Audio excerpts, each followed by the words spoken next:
Hey guys, welcome back to the YouTube channel of Unilex. आज मैं आपके सामने एक इन्फॉर्मेटिव वीडियो लाया हूँ अबाउट एलएलपी कंप्लायंसेस।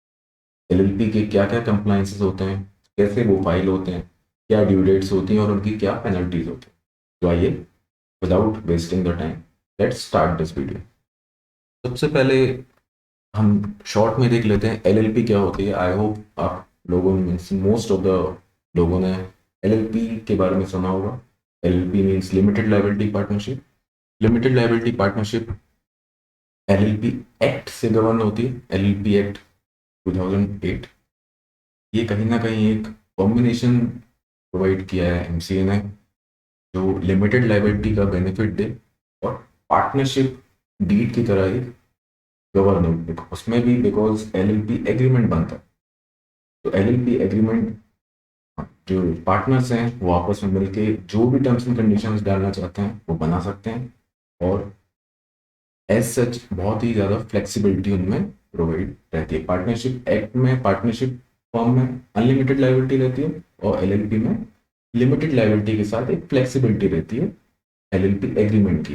जो एल कंपनीज एक्ट के जो स्ट्रिंजेंट प्रोविजंस रहते हैं उसमें से बहुत ही कम रहते हैं as compare to company. LLP में बहुत ही कम स्ट्रिंजेंट प्रोविजंस रहते हैं और बहुत ही फ्लेक्सिबिलिटी रहती है। तो बहुत लोग मीडियम टर्म बिजनेसेस हैं वो एलएलपी को प्रेफर करते हैं।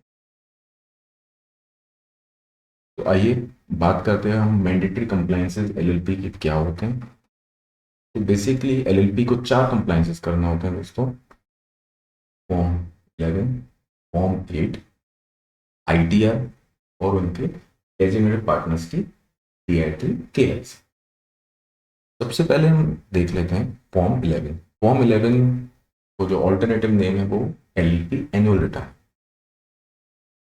फॉर्म 11 एक नॉर्मल सा फॉर्म है जो 30 मई के पहले हमें फाइल करना होता है हर एक एलएलपी को। उस फॉर्म 11 में कोई बैलेंस शीट के फिगर्स या वो नहीं जाते हैं, बस बेसिक डिटेल्स जाती हैं, जैसे समरी ऑफ डेजिग्नेटेड पार्टनर्स हो गए, कितना कंट्रीब्यूशन है, और भी बेसिक चीज़ें जाती हैं इस फॉर्म 11 में। इसकी ड्यू डेट 30 मई एवरी ईयर होती है। फॉर्म 11 के बाद होता है फॉर्म 8। फॉर्म 8 दोस्तों, फॉर्म 8 होता है statement of accounts and solvency.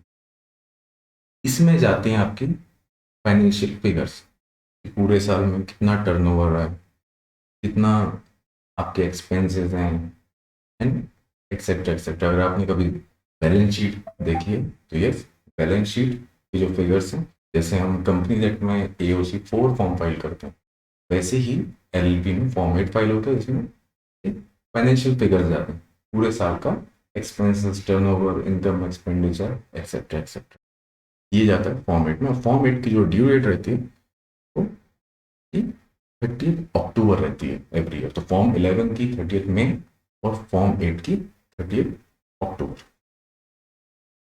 Form 8 में जो फाइनेंशियल फिगर्स आते हैं दोस्तों, अगर आपका टर्नओवर 40 लाख के नीचे है या आपका, और अगर आपका कंट्रीब्यूशन 25 लाख के नीचे है तो ठीक है। अदरवाइज अगर आपका टर्नओवर 40 लाख के ऊपर है या तो, या और एंड कंट्रीब्यूशन अगर आपका 25 लाख के ऊपर हो गया तो आपको अपने जो अकाउंट्स हैं वो मैंडेटरी ऑडिट करवाना पड़ेंगे बाय प्रैक्टिसिंग चार्टर्ड अकाउंटेंट से। तो 40 लाख तक टर्नओवर और 25 लाख के कंट्रीब्यूशन तक तो एक गवर्नमेंट ने लिमिट दे दी है। यस, आपको इस इतने अमाउंट तक तो आपको नहीं करना है अकाउंट ऑडिट, बट इसके ऊपर आपको अकाउंट अपने ऑडिट करवाना पड़ेंगे।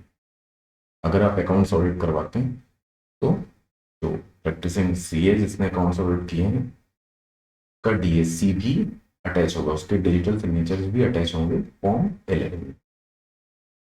तो एलएलपी में जहाँ एक लिमिट तक आपको अकाउंट्स ऑडिट करना मैंडेटरी नहीं as compare to company, company में इररिस्पेक्टिव ऑफ टर्नओवर आपका ऑडिट हर साल होगा, बट वहीं एलएलपी में एक रिलैक्सेशन दी गई। तो फॉर्म 8 30 अक्टूबर तक फाइल करनी है। उसके बाद हम देख लेते हैं ITR। यस, हर एक LLP को ITR फाइल करना है इररिस्पेक्टिव ऑफ उसका टर्नओवर, उससे कोई मतलब नहीं है। ITR हर साल फाइल होगी। इसमें ITR LLP के केस में जो फाइल होती है दैट इज ITR 5।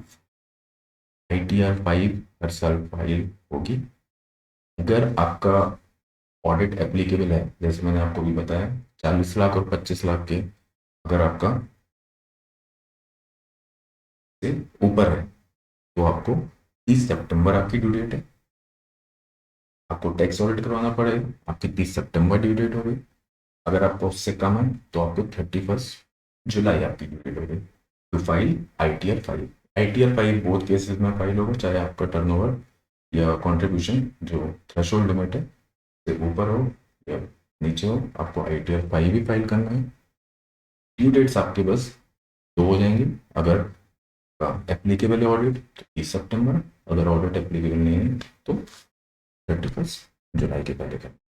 दोस्तों KYC का DI3 KYC का मैं आपको इस वीडियो में नहीं बताऊंगा, बिकॉज उसके लिए मैंने एक सेपरेट वीडियो बना रखा है। उसकी क्या पेनल्टी है, क्या ड्यू डेट है, कैसे फाइल होता है, तो वो आप उस वीडियो में चेक कर सकते हैं। अब मैं बात कर लेता हूँ पेनल्टी के बारे में।